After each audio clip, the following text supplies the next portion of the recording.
నమస్తే. Welcome back to our channel. ముఖ్యమంత్రి చంద్రబాబు నాయుడు గారు రెండోసారి అంటే సెపరేట్ ఆంధ్ర అయిపోయాక రెండోసారి ముఖ్యమంత్రి అయిన కొద్ది రోజుల్లోనే, కొద్ది నెలలకే కొత్తగా పెళ్ళైన యువతీ యువకుల మీద స్పందిస్తూ, మీరు ఇన్నాళ్ళలాగా పిల్లల్ని కనడానికి భయపడుతున్నారు. పిల్లల్ని కనాలి.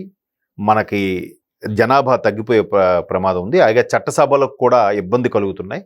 జనాభా ప్రాతిపదికన కూడా కేంద్రం నుంచే వచ్చే కొన్ని నిధులు మనకి సమకూరట్లేదు.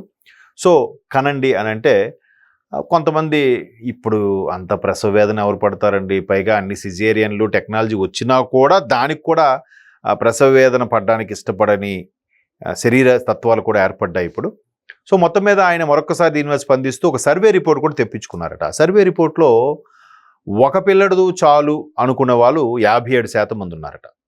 లేదు, ఒకడికొకడు తోడుంటేనే భవిష్యత్తు బాగుంటుంది, రేపు పొద్దున తల్లిదండ్రుల తదనంతరం వాళ్ళలో వారు ఆడ మగైన అక్క తమ్ముడు, లేదా అన్నా చెల్లి, లేదా అన్నయ్య తమ్ముడు, ఎవరైనా కానీ ఒకరికొకరు తోడుగా ఉండాలనే కాన్సెప్ట్లో ఇద్దరిని కందాం అనుకునే వాళ్ళు 33% మందే ఉన్నారట.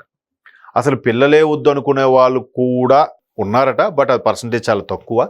ఎందుకంటే అందం పోతుందనో, లేకపోతే ఇంకేదో పోతుందనో, ప్రైవసీ పోతుందనో అనుకునే హైఫై, అంటే కళ్ళు ఎక్కడ ఉండేవాళ్ళు ఇచ్చే స్టేట్మెంట్ అవి పక్కన పెడితే, సో అంతకన్నా ఎక్కువ మంది పిల్లలకు అనే వాళ్ళు కూడా ఒక 10% అంతమంది కోరుకుంటున్నారంట.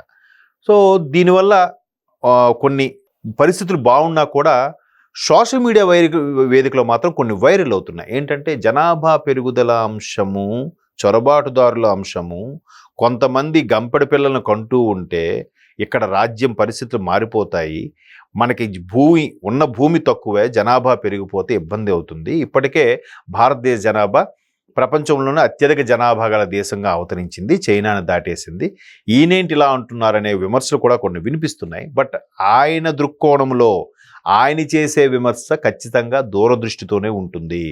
ఆయన ఏదైనా ఒక ప్రణాళిక రచించినా, ఏదైనా ఒక స్టేట్మెంట్ ఇచ్చినా రాబోయే తరాలకు, రాబోయే జనరేషన్ దృష్టిలో పెట్టుకుని స్టేట్మెంట్ ఇస్తాడు ఆయన. దూరదృష్టి రాజనీతిజ్ఞుడు అని ఊరికే అనలేదు ఆయన. బాబు ముందు చూపని చాలామంది హెడ్డింగ్స్ పెడతారు, కానీ ఆయన ఇచ్చే స్టేట్మెంట్ ప్రతిదీ కూడా ఊరికే ఏదో కామెంట్ చేసేయాలనో, తప్పటడుగా మాట్లాడేయాలనో ఉండదు.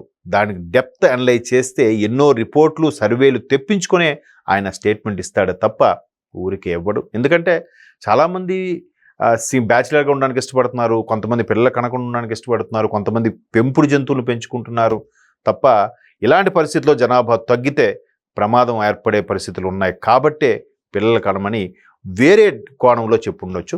అది మీరు ఒకసారి అనలైజ్ చేస్తే మీకు అర్థమవుతుంది.